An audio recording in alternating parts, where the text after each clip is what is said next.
আল্লাহ পাক আপনাকে ভালোবাসেন বলেই লক্ষ লক্ষ কোটি কোটি মানুষ এখন জেনা করছে। আজকের দিনে আপনি ওয়াজ মাহফিলে বসে আছেন। আল্লাহ পাক আপনাকে ভালোবাসেন বলেই আপনি আল্লাহকে সেজদা দেওয়ার তৌফিক পেয়েছেন। আপনি লা ইলাহা ইল্লাল্লাহ কালিমা শিখেছেন। আপনি এই যে কোরআন পড়তে শিখেছেন, কোরআন পড়ছেন, হাদিস পড়ছেন, নবীর দ্বীনের প্রতি মহব্বত আছে। আল্লাহ আপনাকে ভালোবাসেন বলেই হচ্ছে। কখন বুঝবেন আল্লাহ আপনাকে ভালোবাসেন? যখন আল্লাহ পাকের অনুমোদিত কাজগুলো আপনার ভালো লাগবে। নামাজ পড়তে ভালো লাগছে, রোজা রাখতে ভালো লাগছে, কোরআন তেলাওয়াত করতে ভালো লাগছে, আল্লাহর জিকির করতে ভালো লাগছে, আলেম ওলামার সাথে থাকতে ভালো লাগছে। ঠিক আছে, আল্লাহর হালাল কাজগুলো যখন ভালো লাগবে বেশি বেশি, বুঝবেন আল্লাহ আপনাকে নির্ঘাত মহব্বত করেন। আর যখন আল্লাহ পাকের নিষেধগুলো, হারাম, মদ আমার ভালো লাগে না, জেনা ভালো লাগে না, আমার খারাপ জিনিস দেখতে ভালো লাগে না, খারাপ শুনতে ভালো লাগে না, বুঝবেন আল্লাহ আপনাকে ভালোবাসেন। আর যখন দেখবেন খারাপের পিছনে আপনার ঝোঁক বেশি, দুর্নীতি করতে ভালো লাগে, সুদ খাইতে ভালো লাগে, ঘুষ খাইতে ভালো লাগে, কাউকে ঠকাইলে মনে হয় আমি স্মার্ট হয়ে গেল, হ্যাঁ, মানুষের টাকা আত্মসাৎ করতে ভালো লাগে, নামাজ না পড়ে ঘুম দিতে ভালো লাগে, ঠিক আছে, রমজান মাসে বিড়ি টানতে ভালো লাগে, ঠিক আছে, মেয়ের সাথে যে টাঙ্কি মারতে ভালো লাগে, তখন বুঝবেন যে আল্লাহ আপনাকে এখনো ভালোবাসেন বা আপনি আল্লাহর ভালোবাসা পাওয়ার যোগ্যতা হারিয়ে ফেলেছেন। আল্লাহ পাক আমাদেরকে বোঝার তৌফিক দান করুন। এখন আসি, আল্লাহ পাক এবং তার রাসূল আমাদেরকে এমন কি কি কাজ বলেছেন যেই কাজগুলো করলে আমরা সরাসরি আল্লাহর ভালোবাসা পাবো ইনশাআল্লাহ। জানার দরকার আছে কি নাই? আমি অল্প কয়েকটা কাজ বলে শেষ করছি। এক নাম্বার, আল্লাহ এবং তার রাসূল আমাদেরকে জানিয়েছেন আমরা যদি তাওহীদের উপর থাকতে পারি, একত্ববাদ, লা ইলাহা ইল্লাল্লাহ, আল্লাহর ভালোবাসা পাবো ইনশাআল্লাহ। যে ব্যক্তি শিরকের পাপে লিপ্ত আছে সে আল্লাহর ভালোবাসা পাবে না, যতক্ষণ না সে তওবা করে ফিরে আসছে। অতএব আল্লাহর ভালোবাসা পাওয়ার জন্য এক নাম্বার কাজ কি ভাই? আল্লাহর তাওহীদের কালিমা লা ইলাহা ইল্লাল্লাহ এর উপর থাকা, শিরক বাদ দেওয়া। শিরক সম্পর্কে জানার জন্য একটা বই পড়েন, কিতাবুত তাওহীদ। কি নাম বললাম? কিতাবুত তাওহীদ। একটাই পড়েন, দেখবেন ইনশাআল্লাহ শিরক কাকে বলে, কত প্রকার, কি কোন কোন কাজ করলে শিরক হয়, সব জানতে পারবেন ইনশাআল্লাহ। এই বইটা একটু কঠিন, এই বইটার ব্যাখ্যা বের হয়েছে, ব্যাখ্যা যুক্ত বই কিনবেন এবং যেগুলো বুঝবেন না ওলামায়ে কেরামকে জিজ্ঞাসা করবেন, কারণ সবগুলো কিন্তু বুঝতে পারবেন। এক নাম্বার। দুই, নবী সাল্লাল্লাহু আলাইহি ওয়াসাল্লামের অনুসরণ করলে আল্লাহ আমাদেরকে ভালোবাসবেন। দলিল, আল্লাহ পাক সূরা আলে ইমরানের মধ্যে বলছেন 31 নম্বর আয়াতে আল্লাহ বলছেন, কুল, হে নবী আপনি বলে দিন, ইন কুনতুম তুহিব্বুনাল্লাহ, তোমরা যদি, হে আদম সন্তান, হে উম্মতে মুহাম্মাদি, তোমরা যদি আল্লাহর ভালোবাসা পেতে চাও, ফাত্তাবিউনি, তোমরা আমাকে অনুসরণ করো। কাকে? আমাকে বলতে কাকে? রাসূলুল্লাহ সাল্লাল্লাহু আলাইহি ওয়াসাল্লামকে। তাহলে কি হবে? ইউহিব্বুকুমুল্লাহ, আল্লাহ পাকও তোমাদেরকে ভালোবাসবেন। বলে সুবহানাল্লাহ, আল্লাহ আমাকে ভালোবাসবেন ইনশাআল্লাহ। আর কি? ইয়াগফির লাকুম যুনুবাকুম, আল্লাহ পাক তোমাদের সমস্ত গুনাহ মাফ করে দিবেন। আল্লাহু গফুরুর রহিম, আল্লাহ পাক পরম করুণাময়, অসীম দয়ালু। তার মানে আল্লাহকে পাওয়ার, আল্লাহর ভালোবাসা পাওয়ার দুই নাম্বার কি মাধ্যম? নবী সাল্লাল্লাহু আলাইহি ওয়াসাল্লামের সুন্নাত অনুযায়ী জীবন করা। ভাই শুরু করব কোত্থেকে? শুরু করবেন চেহারা থেকে। কোত্থেকে? চেহারায় দাড়ি ছেড়ে দিব ইনশাআল্লাহ, রাজি আছি তো? গোফ ছোট করে ফেলবো ইনশাআল্লাহ, রাজি আছি তো ইনশাআল্লাহ? চেহারায় সেজদার দাগ থাকবে ইনশাআল্লাহ, তার মানে নামাজি হতে হবে, ঠিক আছে? পোশাক পরিচ্ছদ হবে রাসূলুল্লাহ সাল্লাল্লাহু আলাইহি ওয়াসাল্লামের মতো, ঢিলে ঢালা মুত্তাকিদের পোশাক। চুল হবে কার মতো? মেসি নেইমারের মতো, নাকি রাসূলুল্লাহ সাল্লাল্লাহু আলাইহি ওয়াসাল্লামের মতো? এখনকার ছেলে পেলে মা আমি করব, আমার নবী এইভাবে ওযু করতেন, এইভাবে করব, আমার নবী এইভাবে ইস্তেনজা করতেন, পেশাব পায়খানা করতেন, ওইভাবে করব। এই যে এখনকার ইংলিশ টয়লেট, এই ইংলিশ টয়লেটে বসে নবীর মতো ইস্তেনজা করা যায় না, যাবে? ওলামায়ে কেরামকে জিজ্ঞাসা করেন, নবী সাল্লাল্লাহু আলাইহি ওয়াসাল্লাম বাম পায়ে ভর দিয়ে ইস্তেনজা করতেন। কোন পায়ে? এখন বসেন ইংলিশের উপরে, বাম পায়ে, কেমনে বুঝবেন? সম্ভব? ওই যে আমি বলি, এটা মজা করে বলি, কষ্ট থেকেও বলি, একদম বৈশ্বিক পলিটিক্যাল সিস্টেম থেকে শুরু করে বাথরুমের টয়লেট পর্যন্ত সবকিছুই চলছে পশ্চিমা আদর্শে। এখন সবকিছু, এভরিথিং, একদম বাথরুমের কমোড পর্যন্ত। এখন তো কমোডও উঠাই দিছে, এখন সামনে একটা বালতি রেখে দেয় গামলার মতো, এখানেই পেশাব করতে হয়। দেখেন নাই মনে হয় আপনারা, দেখবেন অচিরে এগুলো আসতেছে সামনে, দাঁড়ায় বসার কোনো সুযোগ নাই। আর সবগুলো মাপ সমান। আর কারো হাইট যদি 6 ফুট, কারো 5 ফুট হয়, তখন কি হবে? অ্যাডজাস্ট করতে হবে ধরে তখন, নাকি? যুবকরা বুঝতে পারছে, তখন কাউকে লম্বা হতে হবে, কাউকে খাটো হতে হবে, মাপ তো সমান। আর সবার মাপ যদি সমান না হয়, এখন কি হবে? আল্লাহ পাক বোঝার তৌফিক দান। এগুলো শয়তানি না বলেন? বসে ইস্তেনজা করতে হয় না? বসে ইস্তেনজা না, এই পেশাবের ছিটা ফোটার কারণে কবরে আযাব হয় না? আপনারা হাদিসে জানেন না? নবীজি একটা কবরের পাশ দিয়ে যাচ্ছেন, তিনি থেমে গেলেন, থেমে গিয়ে বলছেন এই কবর দুটোতে আযাব হচ্ছে। কি হচ্ছে? কবরের আযাব। তিনি জানলেন কেমন করে? আল্লাহ পাক তাকে জানিয়েছেন, আল্লাহ পাক তাকে খবর দিয়েছেন এই কবর দুটো কি হচ্ছে? আযাব। নবীজি বলছেন এই কবর দুটোতে বড় কোনো পাপের কারণে আযাব হচ্ছে না। সাহাবীরা বলছেন তাহলে কি কারণে হচ্ছে ইয়া রাসূলুল্লাহ? তিনি বলছেন একজন পেশাব পায়খানা করে, স্পেশালি পেশাব করে এই ছিটা ফোঁটা থেকে সে সতর্ক থাকতো না। পেশাব করে ওই যে বলেন আমাদের ছেলেরা প্যান্ট খারাপ ভাই, নামাজে যেতে পারবো না, নামাজে ডাকলে বলে ভাই প্যান্ট নষ্ট। তোমরা ভালো করে হাদিসে শোনো, এই ব্যক্তি বড় কোনো পাপ করে নাই, সে পেশাব করার পরে পবিত্র হতো না, মানে এর ছিটা ফোঁটা থেকে সাবধান থাকতো না, এই কারণে কবরে আযাব দেওয়া হচ্ছে, বলেন নাউজুবিল্লাহ। অন্য হাদিসে নবীজি বলেন বেশিরভাগ কবরের শাস্তি পেশাবের ছিটা ফোঁটার কারণে হয়ে থাকে। আস্তাগফিরুল্লাহ, বলেন নাউজুবিল্লাহ। এই টয়লেটগুলোর মধ্যে পেশাবের ছিটা ফোঁটা লাগে না? তো এই কোরআনের মধ্য দিয়ে আল্লাহর ভালোবাসা পাওয়া যাবে ইনশাআল্লাহ। সর্বশ্রেষ্ঠ নফল আমলের মধ্যে একটা হচ্ছে কি? আল কোরআন তেলাওয়াত করা। আল্লাহ পাক আমাদেরকে তেলাওয়াত করার তৌফিক দান করুন। 3টা বললাম। 4 নাম্বার, বেশি থেকে বেশি আল্লাহর জিকির করা। কি করা ভাই? চলতে ফিরতে উঠতে বসতে অলওয়েজ সুবহানাল্লাহ, আলহামদুলিল্লাহ, লা ইলাহা ইল্লাল্লাহ, আল্লাহু আকবার, লা হাওলা ওয়ালা কুওয়াতা ইল্লা বিল্লাহ, এগুলো চলতে থাকবে। ঠিক আছে ইনশাআল্লাহ? চলতে ফিরতে পড়বেন আল্লাহুম্মা সাল্লি আলা মুহাম্মদ, আল্লাহুম্মা বারিক আলা মুহাম্মদ। ঠিক আছে? হাসবি আল্লাহ ওয়া নি'মাল ওয়াকিল, রাদিতু বিল্লাহি রাব্বান ওয়া বিল ইসলামি দীনান ওয়া বিমুহাম্মাদিন নাবিয়্যা। যত জিকির আজকার আছে চলতে ফিরতে অলওয়েজ পড়তে থাকবে। লা ইলাহা ইল্লাল্লাহ ওয়াহদাহু লা শারীকা লাহু, লাহুল মুলক ওয়া লাহুল হামদ ওয়া হুয়া আলা কুল্লি শাইইন কাদির। আস্তাগফিরুল্লাহাল্লাযী লা ইলাহা ইল্লা হুয়াল হাইয়ুল কাইয়ুম ওয়া আতুবু ইলাইহি, লা হাওলা ওয়া লা কুওয়াতা ইল্লা বিল্লাহ। এগুলো পড়তে থাকবেন। যে যত বেশি আল্লাহর জিকির করবে তার কলবে আল্লাহ তত বেশি নূর দিবেন ইনশাআল্লাহ। আর যার কলবে যত বেশি নূর সে তত বেশি আল্লাহর ভালোবাসা মহব্বত পাবে ইনশাআল্লাহ। কয়টা বলছি ভাই? 4টা। 1 নাম্বার কি ছিল? তাওহীদ। 2 নাম্বার নবীর সুন্নাত। 3 নাম্বার বলেন কোরআন তেলাওয়াত করা। 4 নাম্বার বেশি বেশি আল্লাহর জিকির করা। 5 নাম্বার স্পেশালি 5 নাম্বার বেশি বেশি আল্লাহর কাছে তওবা করা। কি করা? যে আল্লাহর কাছে তওবা করে আল্লাহ তাকে মহব্বত করেন। আলহামদুলিল্লাহ, যে আল্লাহর কাছে তওবা করে আল্লাহ তাকে মহব্বত করেন। আমাদের নবীজি প্রত্যেক দিন 70 থেকে 100 বার আল্লাহর কাছে তওবা করতেন। বলেন সুবহানাল্লাহ। পারা যাবে তো ইনশাআল্লাহ? 6 নাম্বারটা হচ্ছে বেশি বেশি নামাজ আদায় করা। কি করা? আল্লাহকে পাওয়ার জন্য শ্রেষ্ঠ মাধ্যম হচ্ছে সেজদা করা। কি করা? আর সেজদা করা হয় সবচেয়ে শ্রেষ্ঠ ভাবে নামাজের মধ্য দিয়ে। কিসের মধ্য দিয়ে? ওয়াদা করতে পারি তো ইনশাআল্লাহ 5 ওয়াক্ত নামাজ পড়বো রেগুলার। আচ্ছা, এই দুনিয়াতে যত কিছু আছে, এই দুনিয়ার আকাশ বাতাস নদী নালা পানি অক্সিজেন সবকিছু কার জন্য সৃষ্টি করা হয়েছে? গরু ছাগলদের জন্য, মানুষের জন্য। মূল দায়িত্ব কার? মূল অধিকার কার? মানুষের নয় কি?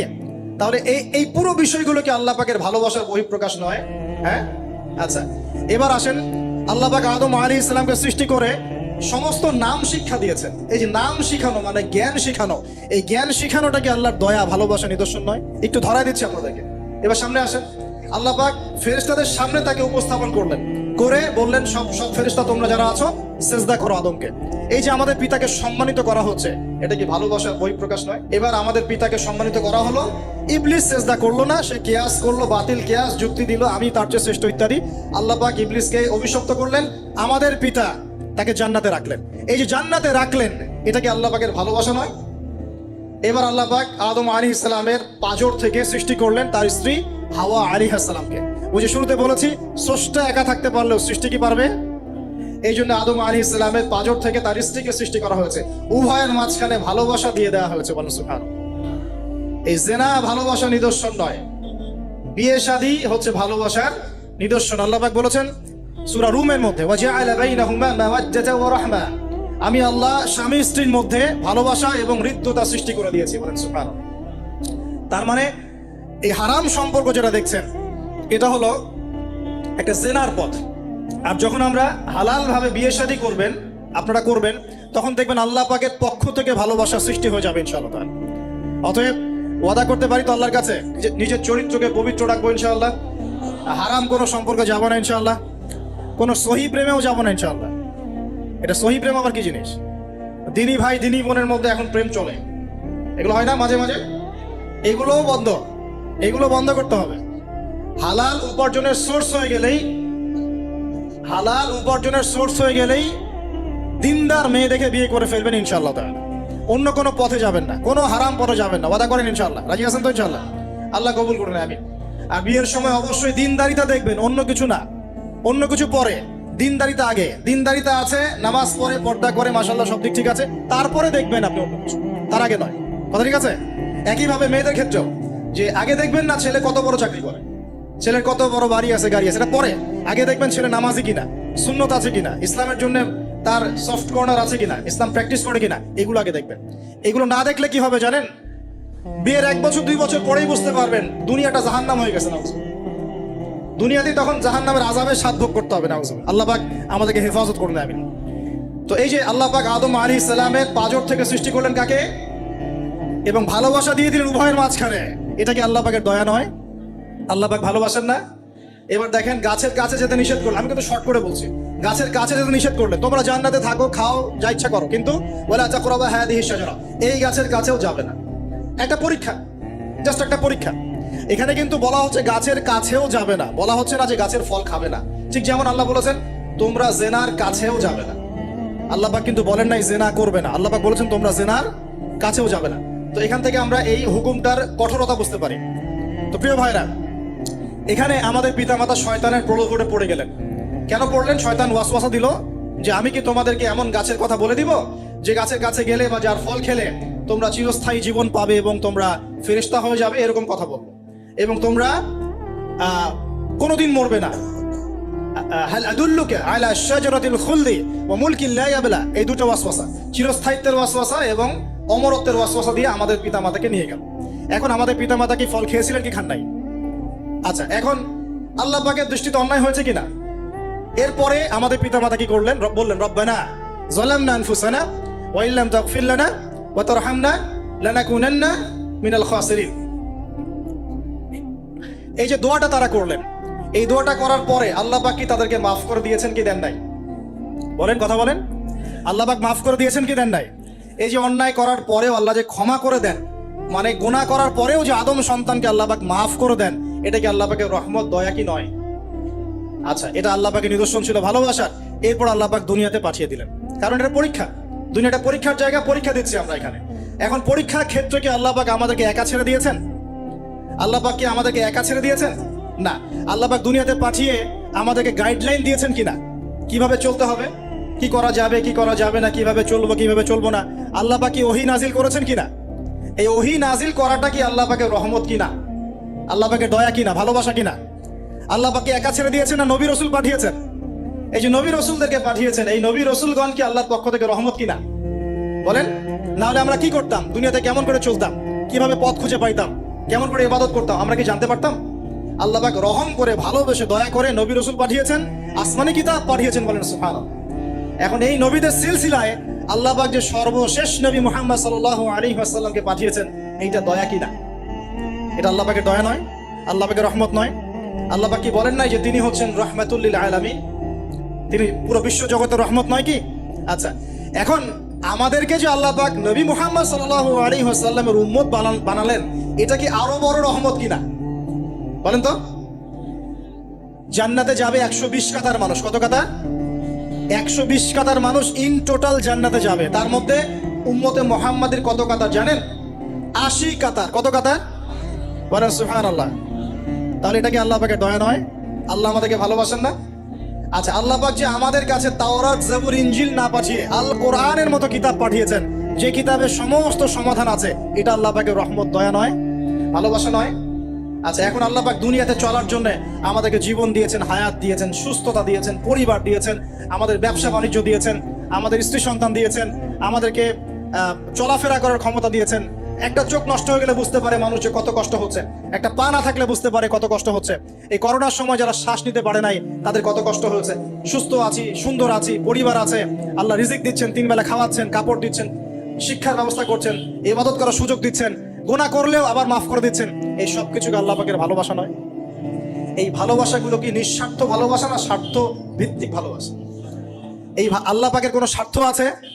আল্লাহ পাক আমাদের কাছে কিছু চান, রিজিক চান, টাকা পয়সা চান?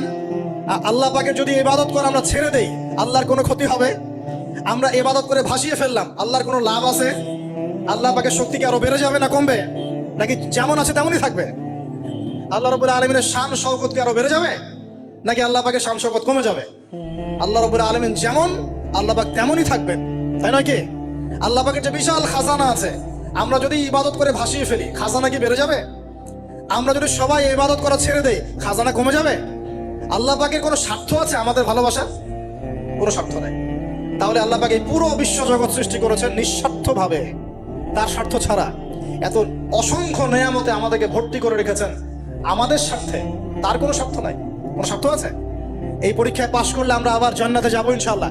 ওই জান্নাতে যাওয়ার পরে কি আমাদের স্বার্থ থাকবে না আল্লাহ পাকের স্বার্থ থাকবে? যে আল্লাহ পাক আমাকে যে জ্ঞান দিয়েছেন, আল্লাহ পাক আমাকে যে লিমিটেড জ্ঞান দিয়েছেন, এই জ্ঞান দিয়ে আমি আগামীকাল কি হবে সেটা বলতে পারি না। বলতে পারি? যে মানুষের জ্ঞান এতই ক্ষুদ্র যে আগামীকাল তার সাথে কি হবে সে বলতে পারে না, সেই মানুষের পক্ষে কি এই অদৃশ্যের জগৎ সম্পর্কে এত গভীর জ্ঞান লাভ করা সম্ভব? মানুষের জ্ঞান কি অসীম না আল্লাহ পাকের জ্ঞান অসীম? এখন সেই অসীম সত্তার পক্ষ থেকে যখন কোনো ওহী আসে, কোনো তথ্য সংবাদ আসে, তাহলে আমি কি সেই জ্ঞানকে পেনিট্রেট করতে পারবো? বরং আমার উচিত হবে সেই তথ্যকে বিশ্বাস করা এবং তার সামনে আত্মসমর্পণ করা। তাহলে আমি ধর্মান্ধ হয়ে সবচেয়ে স্মার্ট মানুষ হয়েছি। যারা আল্লাহ পাকের ওহীতে বিশ্বাস করে সে হচ্ছে সবচেয়ে স্মার্ট মানুষ। কারণ আল্লাহ পাকের ওহীর সব জ্ঞান তো আমি ভেদ করে যেতে পারবো না, কারণ আমি তো আগামীকাল কি হবে তাই জানি না।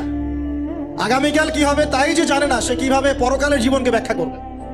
কিয়ামতের মাঠে কে কোথায় দাঁড়াবে, কার হাসর কোথায় হবে, কে জান্নাতে যাবে কে জাহান্নামে যাবে, আমি কি বলতে পারবো? কার সাথে কোন ফেরেশতা আছে, কার সাথে কি আকৃতির শয়তান আছে, শয়তান তাকে কিভাবে ওয়াসওয়াসা দেয়, কবরে কি আযাব হয়, আত্মা কাকে বলে, স্বপ্নে মানুষ কেন দেখে হাসে কাঁদে, স্বপ্ন কিভাবে সত্যি হয়, এরকম অনেক প্রশ্ন আছে গায়েবের। এগুলোকে আমরা ব্যাখ্যা করতে পারবো? অতএব গায়েবে বিশ্বাস না করলে কেউ মুমিন হতে পারে না। আর আল্লাহ রাব্বুল আলামিন এই গায়েবের খবর জানেন। এই গায়েবের খবর থেকে আল্লাহ আমাদেরকে যতটুকু তথ্য দিয়েছেন এতটুকু আমরা জানি। এর বেশি আমরা জানি? আচ্ছা, মায়ের গর্ভে যখন সন্তান, তখন ফেরেশতা লিখে দিচ্ছেন এক, তার হায়াত কতটুকু হবে, ব্যাস লেখা হয়ে গেছে। লেখা হয়ে গেছে মানে যা হায়াত, যা অপচয় করেছেন তো করেছেনই। এখন সারা জীবন যদি মাথাটা ঠুকরে ঠুকরে কাঁদেন, তাও ওই অপচয়কৃত দিনগুলো ফিরে আসবে না। শিক্ষা নিবেন না এখান থেকে? 30 বছর চলে গেছে মানে 30 বছর আল্লাহর নাফরমানি করেছেন, সারা জীবন মাথা ঠুকরে কাঁদলেও ওই 30 বছর ফিরে আসবে না। আসবে যুবক ভাই? অতএব কি করা উচিত? ফিরে আসা উচিত নাকি এভাবেই চলতে থাকবে? লেখা হয়ে গেছে, বাড়বেও না কমবেও না। 2, রিজিক কি কি পাবেন, আপনার রিজিক সব লেখা হয়ে গেছে। আল্লাহ রাব্বুল আলামিন 6 দিনে মহাবিশ্ব সৃষ্টি করে মহাবিশ্বের সব জায়গায় যার যার কাজ তাকে বুঝিয়ে দিলেন। কোন গ্রহ কি কাজ করবে, কোন সৌরজগৎ কেমন করে চলবে, দুনিয়া কিভাবে ঘুরবে, সূর্য কিভাবে উঠবে, চাঁদ কিভাবে আসবে, কোন মাখলুক কি কাজ করবে, ফেরেশতাদের কাজ কি হবে, ইত্যাদি ইত্যাদি। আল্লাহ পাক সমস্ত কাজ বুঝিয়ে দিলেন। সূরা আলিফ লাম মিম সিজদা, হামিম সিজদার মধ্যে আছে, পড়ে দেখবেন। আল্লাহ পাক পুরো মহাবিশ্বের দায়িত্ব বন্টন করে দিলেন। এবার আল্লাহ রাব্বুল আলামিন কি করলেন শোনেন। আল্লাহ রাব্বুল আলামিন বলছেন, এই পুরো মাখলুক কায়নাত সৃষ্টি করার পর আল্লাহ পাক তার রহমতকে 100 ভাগে ভাগ করলেন। কত ভাগে? আল্লাহ পাকের দয়া, রহমত, ভালোবাসাকে 100 ভাগে ভাগ করলেন। ভাগ করে 1 ভাগ, মাত্র 1 ভাগ আল্লাহ পাক পুরো মহাবিশ্বে ছড়িয়ে দিলেন, বলেন সুবহানাল্লাহ। বাকি 99 ভাগ রহমত আল্লাহ পাক তার কাছে রাখলেন। এই 1 ভাগ ভালোবাসার কারণেই, এই 1 ভাগ ভালোবাসার কারণেই এই যে সন্তান কান্না করলে মায়ের বুক ফেটে যায়, সন্তান অসুস্থ হলে বাবার বুক ফেটে যায়, যেই বাবা সহজে চোখের পানি কাউকে দেখায় না, সেই বাবা জায়নামাজে দাঁড়িয়ে চোখের পানি ছাড়তে থাকে। এই 1 ভাগ রহমতের কারণে আমরা দেখি যে রাস্তার কুকুর পর্যন্ত তার বাচ্চাকে চাটে, আদর করে, মহব্বত করে। এই 1 ভাগ রহমতের কারণে আমরা আমাদের স্ত্রীদেরকে মহব্বত করি, স্ত্রীকে সুখে রাখার জন্য জীবনটা পর্যন্ত বিলিয়ে দেয়। সকাল থেকে রাত পর্যন্ত কোনো কোনো ক্ষেত্রে হারাম পথে যেতেও দ্বিধা করি না, স্ত্রী সন্তান সুখে থাক এই আশায়, তাই না ভাই? এই 1 ভাগ রহমতের কারণে, এই 1 ভাগ রহমতের কারণে গাভী দেখবেন, গাভী তার বাচ্চাকে প্রসবের পর চাটে, গাটা চেটে পরিষ্কার করে দেয়। এই 1 ভাগ রহমতে পুরো কায়নাত টিকে আছে। আর নবী সাল্লাল্লাহু আলাইহি ওয়াসাল্লাম বলছেন, বাকি 99% রহমত আল্লাহ পাক তার কাছে রেখেছেন। এই রহমত এবং ভালোবাসা দিয়ে আল্লাহ পাক কিয়ামতের মাঠে মানুষকে মাফ করবে ইনশাআল্লাহ। তার মানে বলেন আল্লাহু আকবার। তার মানে আমরা আশা করতে পারি ইনশাআল্লাহ তাআলা আমরা আল্লাহর জান্নাত পাবো ইনশাআল্লাহ। পাবো কিনা? শুধু একটা কাজ যদি উম্মত করতে পারে জান্নাত পাবে। বলে দিব কোনটা? অনেক কাজই আছে, কিন্তু স্পেশাল একটা কাজ, একটা। আল্লাহ রাব্বুল আলামিন মেরাজের রাতে তার নবীকে উঠিয়ে নিয়েছিলেন, উঠিয়ে নিয়ে কাছে নিয়ে আসছেন, একদম কাছে, আর যে আরশের কাছাকাছি। নবী সাল্লাল্লাহু আলাইহি ওয়াসাল্লাম বলছেন, ওই সময় তার উপর 3টা স্পেশাল ওহী করা হয়েছে। কয়টা? 3টা। একটা হচ্ছে 50 ওয়াক্ত নামাজ। কত ওয়াক্ত?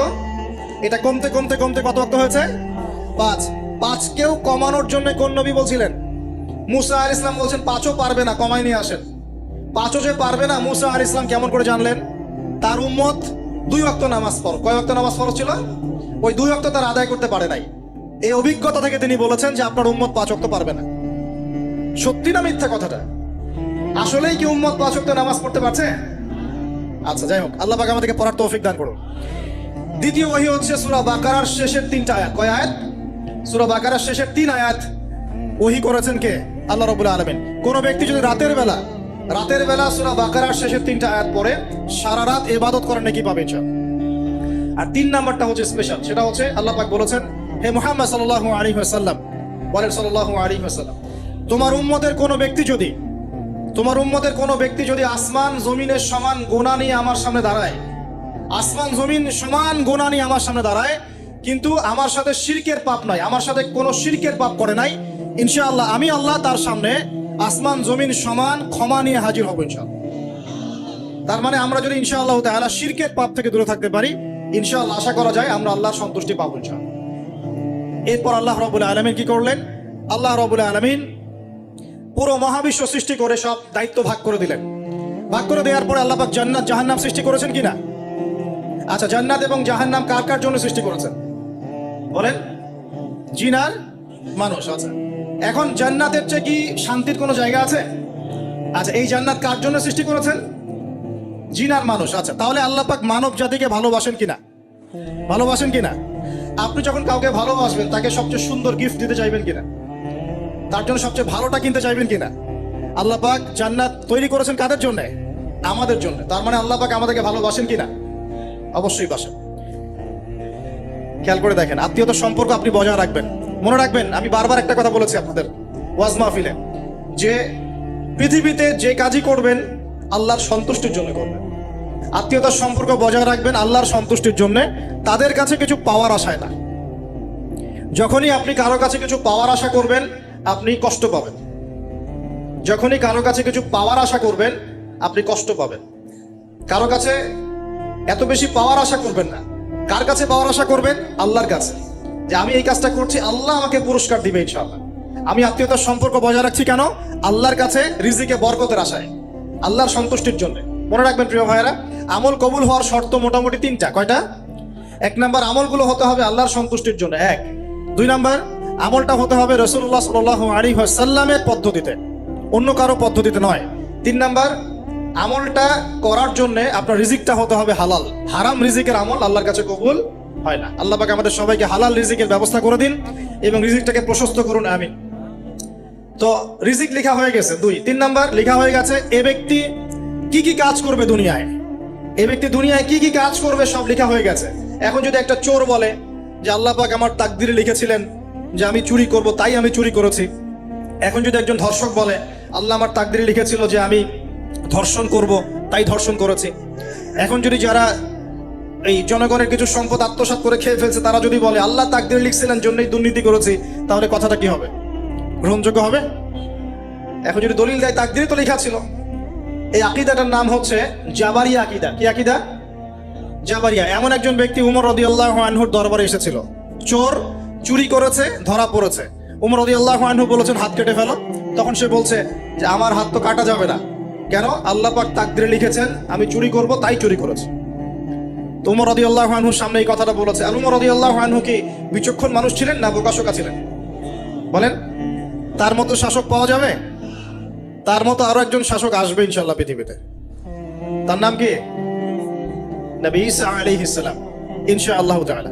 এবং তার আগে আরো একজন ইমাম আসবেন। তার নাম কি? তার নাম হচ্ছে মুহাম্মদ। কি নাম? তার নাম মুহাম্মদ, তার উপাধি হচ্ছে মাহদী। কখন আসবেন? যখন পৃথিবীতে যুদ্ধ বিগ্রহ ছড়িয়ে পড়বে, ব্যাপক আকারে মালহামা চলবে, তখন আসবেন। কাদের পক্ষে আসবেন? মুসলিমদের পক্ষে। কি উদ্দেশ্যে আসবেন? সারা বিশ্বে জুলুম তুলে ফেলার জন্য। এবং আরেকটা কি উদ্দেশ্য?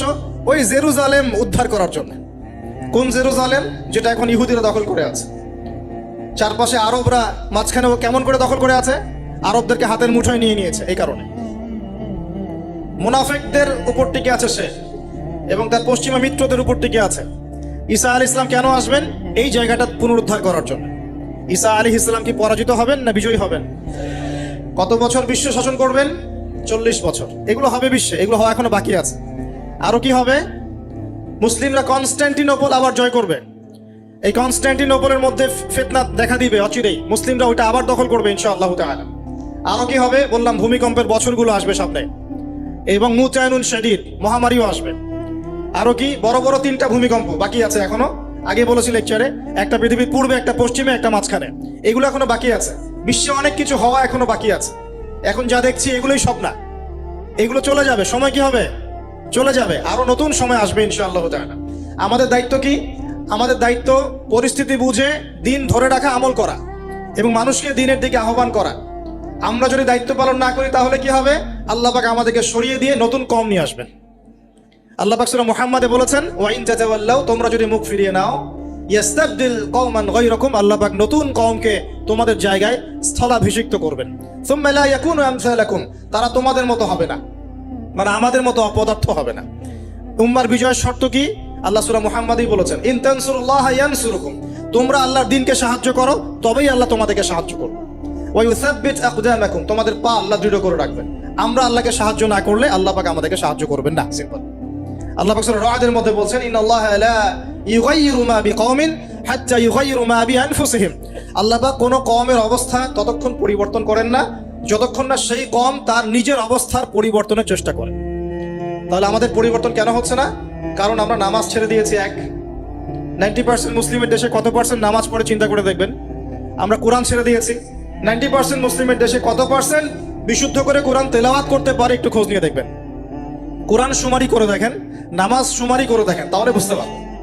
আর যারা কোরআন পড়তে জানে তাদের মধ্যে কত পার্সেন্ট কোরআনের অর্থটা বোঝে, এটা আরো বড় বিষয়। তারপরে আবার কারা মেনে চলে, এটা আরো বড় বিষয়। আর আমরা কতজন মানুষ দিন ইসলামকে সামগ্রিক দিন হিসেবে মানি, এটাও একটা বড় বিষয়। আমরা মানি ঠিকই, আংশিক। যেমন ইবাদত বন্দেগীর জীবনে মুসলমান, অর্থনৈতিক জীবনে গিয়ে আবার সুদখোর, এমন না বিষয়টা? এমন হয় না বিষয়টা? ইবাদত বন্দেগীর জীবনে আমি পাক্কা মুসলিম, কপালে সেজদার দাগ আছে মাশাআল্লাহ, দাড়ি টুপিও আছে মাশাআল্লাহ, কিন্তু ব্যবসায় গিয়ে মাপে কম দিচ্ছি না, ব্যবসায় গিয়ে আমি আরাম ভেজাল দিচ্ছি কিনা, এরকম হচ্ছে কিনা? হচ্ছে। কিন্তু সে কিন্তু মুসলিম এবং নামাজও পড়ে। তো আমাদের সমস্যা ভাই এখানেই। এখন এই সমস্যাটা সলভ করলে ইনশাল্লাহ সব সমস্যা সলভ হয়ে যাবে ইনশাল্লাহ। সমস্যাটা কি? আমরা ইসলামটাকে আংশিকভাবে মানি, পরিপূর্ণ জীবনে ইসলাম বাস্তবায়ন করতে পারছি না। আমি আপনি হয়তো কেউই পারছি না। ফখর করলে বলার নাই যে আমি খুব পারছি, আসলে আমিও পারছি না। কারণ এই যুগে এটা পারাটা খুব ডিফিকাল্ট। এই যুগে পারাটা কি খুবই কঠিন, কিন্তু এটাই তো এই যুগের চ্যালেঞ্জ। নবীজি বলেছেন, তোমাদের সামনে এমন যুগ আসছে যে যুগে ঈমান ধরে রাখাটা হাতের মধ্যে আগুন ধরে রাখার মতো হবে। তবে সুসংবাদ ওই যুগে তাদের জন্য যারা আমার সুন্নতকে আবার জীবিত করতে পারবে, যে আমার মৃত সুন্নতকে জীবিত করবে। আল্লাহ পাক তাকে মানে প্রেমময়, আল্লাহ পাক ভালোবাসেন কিনা? তাহলে এই পুরো মহাবিশ্ব সৃষ্টি করে আল্লাহ পাক কি মহাবিশ্বের মধ্যে ভালোবাসা ছড়িয়ে দেন নাই? হতে পারবে। আর এই দুর্বলতার কারণ কি জানো? পর্নোগ্রাফির মধ্য দিয়ে গোপন পাপ, তাই না ভাই? এই যুগে এইসব পাপ থেকে বেঁচে থাকা খুবই ডিফিকাল্ট। কিন্তু বিশ্বাস করেন, এই কথাটা শোনেন, যদি কোনো ব্যক্তি, যুবক, স্পেশালি যুবক যার যৌবনের তাড়না আছে, এই যুবক যদি পবিত্র জীবন যাপন করতে পারে, আল্লাহ পাক ওই যুবককে দেখে অবাক হয়ে যাবে। এবং কেউ যদি প্রকাশ্য গোপন জেনা থেকে বেঁচে থাকতে পারে, সাক্ষাৎ মৃত্যুর হাত থেকে আল্লাহ তাকে বাঁচাতে পারে। জীবনে যত পাপ করেছেন, এই পাপগুলো কাছে খাতায় লিখবেন যে আমি এই পাপ জীবনে করেছি। মনে করেন, নিজের সাথে অনেস্ট হবেন, আয়নার সামনে দাঁড়াবেন, চোখ বন্ধ করে রাত্রেবেলা শুয়ে চিন্তা করবেন যে আমার তো বয়স হয়ে গেল 30, 40, 50, সারা জীবনে কি বড় বড় পাপগুলো করেছে। চিন্তা করে দেখবেন আপনি খুঁজে পাবেন। আমি দোয়া করি যে আপনি খুঁজে না পান, কিন্তু পাবেন ইনশাআল্লাহ। আপনি বহু নামাজ আপনি পড়েন নাই, কাজা করেছেন, বহু রোজা আপনি রাখেন নাই, যাকাত ফরজ হয়েছে সেই কবে আপনি দেন নাই, হ্যাঁ হজ ফরজ হয়ে গেছে কবে করছেন না, করেন নাই, বোনের সম্পত্তি দেন নাই, প্রতিবেশীর সম্পত্তি মেরে খেয়েছেন। কোনো ক্ষেত্রে দেখা যেতে পারে, এটাও হতে পারে এমনটাও যে আপনি জনগণের সম্পত্তি মেরে খেয়েছেন, হতে পারে আপনি করাপশনে ছিলেন, হতে পারে জিনা করেছেন, মদ খেয়েছেন, ইত্যাদি সুদ খেয়েছেন। অনেস্টলি খাতায় লিখেন, লেখার পরে শেষ রাত্রে উঠে চোখের পানি ছেড়ে দিয়ে আল্লাহর কাছে 2 রাকাত নামাজ পড়ে বলেন, আল্লাহুম্মা আনতা রাব্বি লা ইলাহা ইল্লা আনতা খালাকতানি আনা আবদুক ওয়া আনা আলা আহদিক ওয়া ওয়া'দিকা মাসতাতা'ত আউযু বিকা মিন শাররি মা সানাত আবুউ লাক বিনি'মাতিকা আলাইহি ওয়া আবুউ বিযানবি ফাগফিরলি ফাইন্নাহু লা ইয়াগফিরু যুনুবা ইল্লা আনতা। এটা সাইয়্যিদুল ইস্তিগফার, ইস্তিগফারের সর্দার। যে ব্যক্তি সকালে পড়বে, রাত্রের আগে যদি মারা যায় জান্নাতি, রাত্রে পড়বে সকালের আগে মারা গেলে জান্নাতি। হিসনুল মুসলিম বইয়ের মধ্যে আছে। কোন বই? হিসনুল মুসলিম। তোমরা যে ফোন সারাদিন চালাও, ভালো কিছু অ্যাপস ডাউনলোড করো। হিসনুল মুসলিম একটা অ্যাপসও আছে, ডাউনলোড করে দেখো, সব দোয়া কালামগুলো এখানে দেয়া আছে, আছে না? আচ্ছা, এটা যদি না পড়েন এতটুকু বলবেন আস্তাগফিরুল্লাহাল্লাযী লা ইলাহা ইল্লা হুয়াল হাইয়ুল কাইয়্যুম ওয়া আতুবু ইলাইহি। চোখের পানি ছেড়ে দিয়ে পাপ থেকে তওবা করে ফিরে আসতে হবে। এটা কাজ নাম্বার 1। এটা কত নম্বর কাজ? 1 নাম্বার কাজ। কারণ আমরা জানি না যে আমরা কে কতদিন বাঁচবো, জানি? কিন্তু মানুষের চলাফেরা দেখলে মনে হয় যে মানুষ জানে। একটা ফয়সালা আল্লাহ পাক দিলেন, এখন আমি চিন্তা করব যে এই নামাজ পড়তে আল্লাহ পাক বলেছেন, আমি চিন্তা করছি যে নামাজ কেন পড়বো, নামাজ পড়ার কি দরকার, এর বৈজ্ঞানিক উপকারিতা কি, হ্যাঁ, নামাজ পড়লে এর পিছনে দর্শন কি, এর পিছনে যুক্তি কি, এইসব তন্ত্র মন্ত্র ঘেটে যদি আপনি নামাজ পড়েন, পরিপূর্ণ আত্মসমর্পণ হয় নাই। কখন হবে?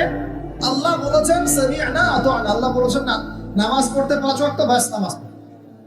এর পিছনে কারণ থাকতে পারে, সব কারণ আমার জানা জরুরি না, এবং সব কারণ আমি জানতেও পারবো। এখানে দেখেন একজন নবীর কথা বলি, যার নাম আমরা প্রথমে বলেছি, আল্লাহুম্মা সাল্লি আলা মুহাম্মাদ ওয়া আলা আলি মুহাম্মাদ কামা সাল্লাইতা আলা ইব্রাহিম।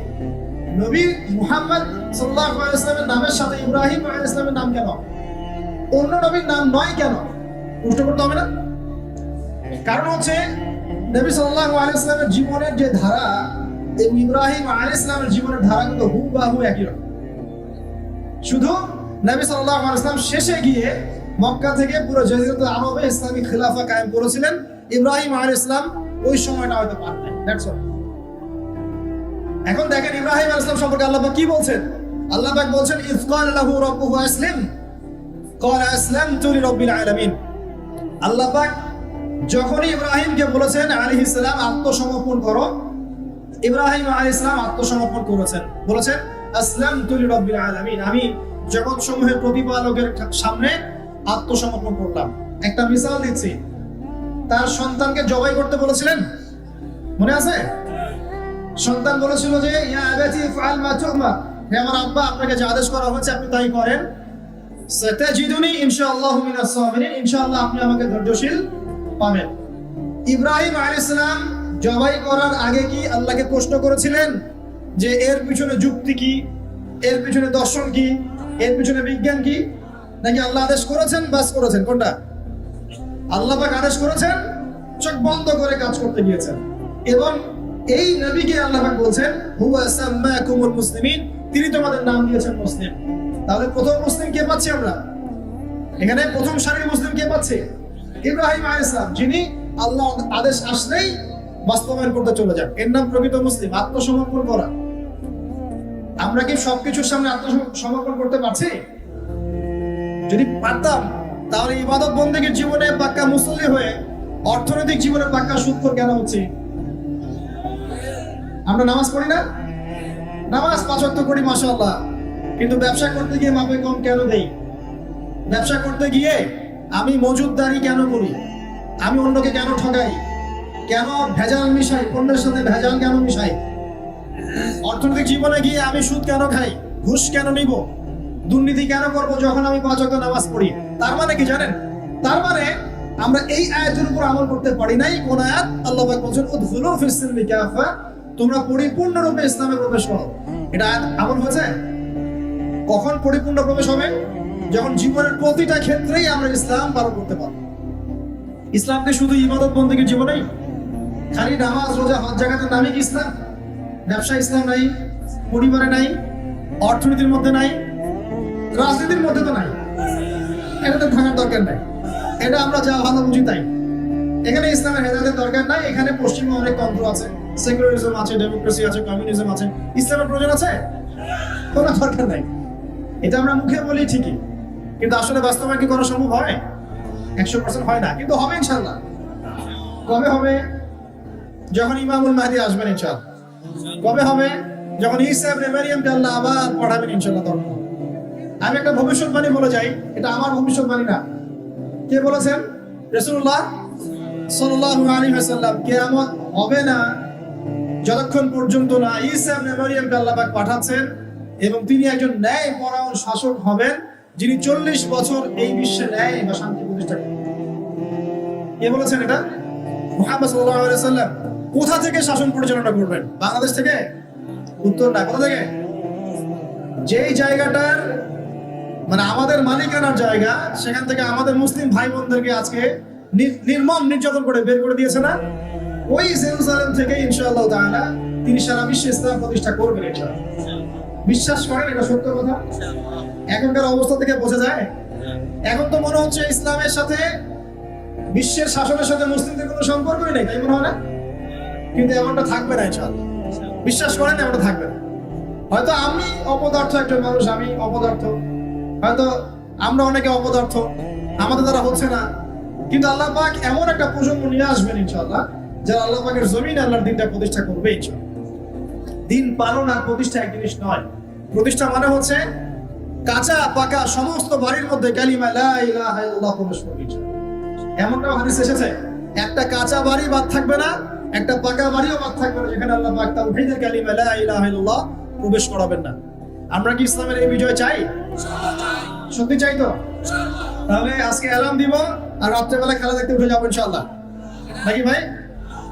এই বিজয় চাইলে কি লাগবে আমাদের? আমরা পশ্চিমা সংস্কৃতি অনুসরণ করব, ওদের মতো করে তেলাপোকা ছাড় দিব নাকি? তেলাপোকা ছাড় বোঝেন নাকি? মাথায় মনে হয় কিছু কিছু ইঁদুর আর তেলাপোকা ছেড়ে দিয়েছে, চেটে চেটে চুলগুলো এগুলো থেকে নাই করে দিয়েছে, সামনে এখানে একটু চুল আছে, মাথা তেলাপোকা ছাড়। যুব সমাজ করছে না? কাপড় চোপড়, পোশাক পরিচ্ছদ, তামাদ্দুন, তাহজিব সবকিছু পশ্চিমাদের থেকে নেওয়া হচ্ছে না?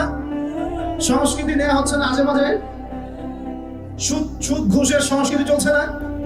অশ্লীলতা, পর্নোগ্রাফি চলছে না? বেলাল্লাপনা, বেহায়াপনা